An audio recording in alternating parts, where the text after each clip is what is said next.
The title of today's podcast is Medaase.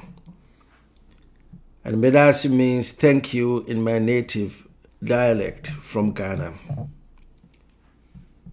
Medaase, part 2. I remember calling All Saints a couple of times the day that I arrived in Atlanta and left a voicemail.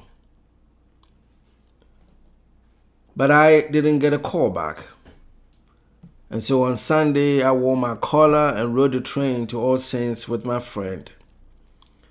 For some strange reason, we missed our North Avenue stop, and so we had to walk back to the church. Service had already started when we arrived, and to my utter horror, a woman was celebrating the Eucharist. I couldn't believe my eyes.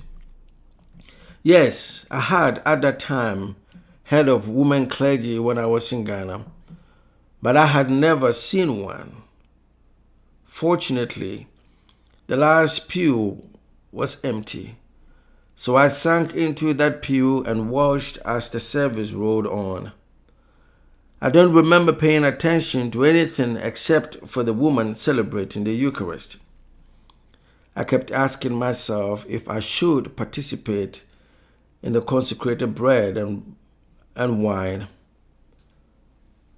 During the communion, the ushers started at the front of the sanctuary and worked their way back. It was my fervent wish that they did not get to my turn. But after pew by pew, these ushers made their way to the back where I sat. They didn't know what I was dealing with or the theological battle that was waging within me. Although a part of me wanted to simply run out of the sanctuary, a part wanted to hold on and see what the Lord would do.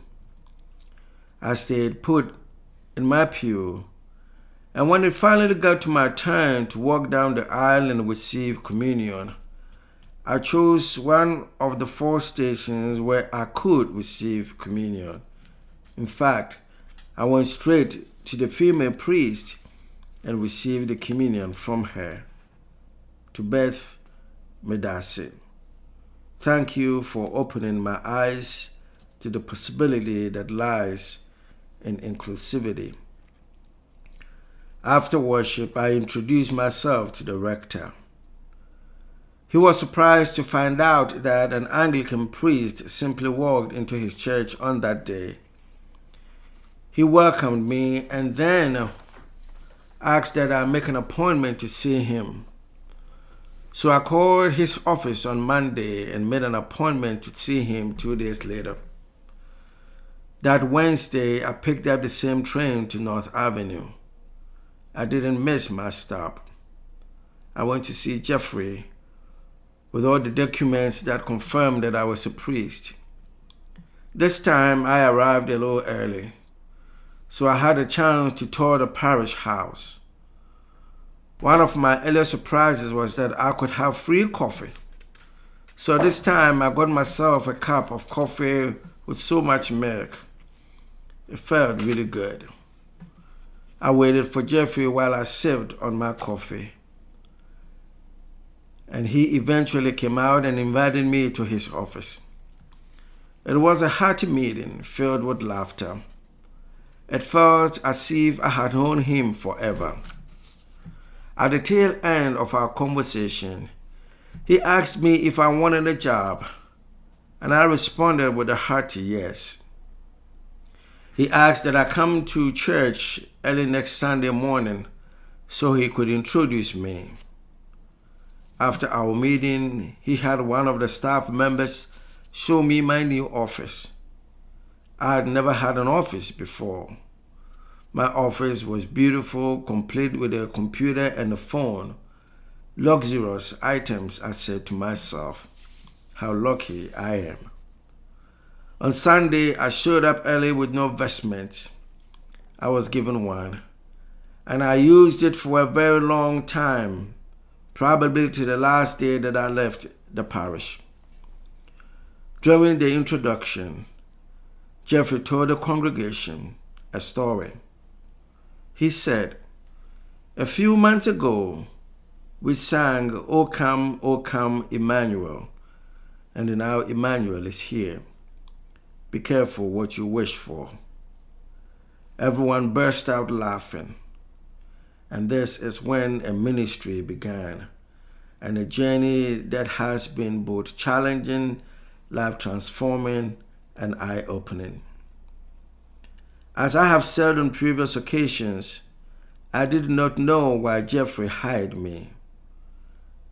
I hadn't had a chance to ask him, but I think this is the time for me to ask him why he took a chance on an African priest with an accent.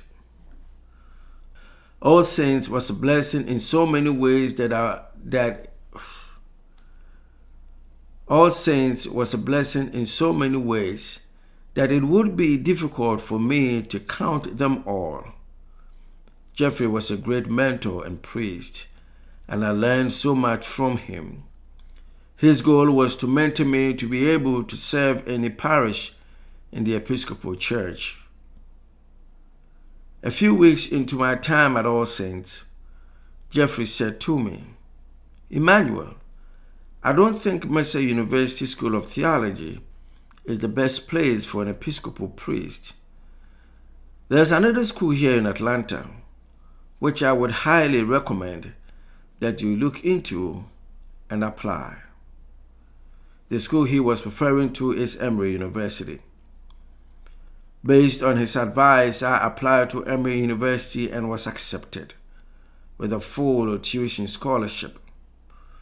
But because he was out of town on sabbatical, Reverend Ted Hackett, who was a professor and the director of the Anglican Studies program at Candler School of Theology, secured the living expenses portion of the immigration requirement for me to enroll at Emory University.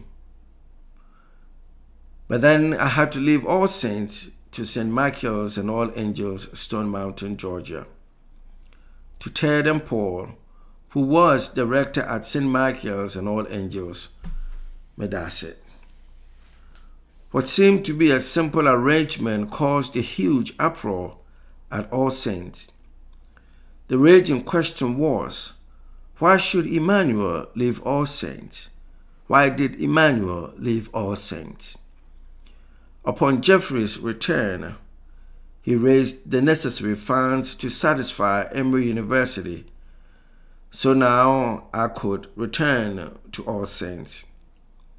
That was a pure moment of joy for me and the faithful people of All Saints.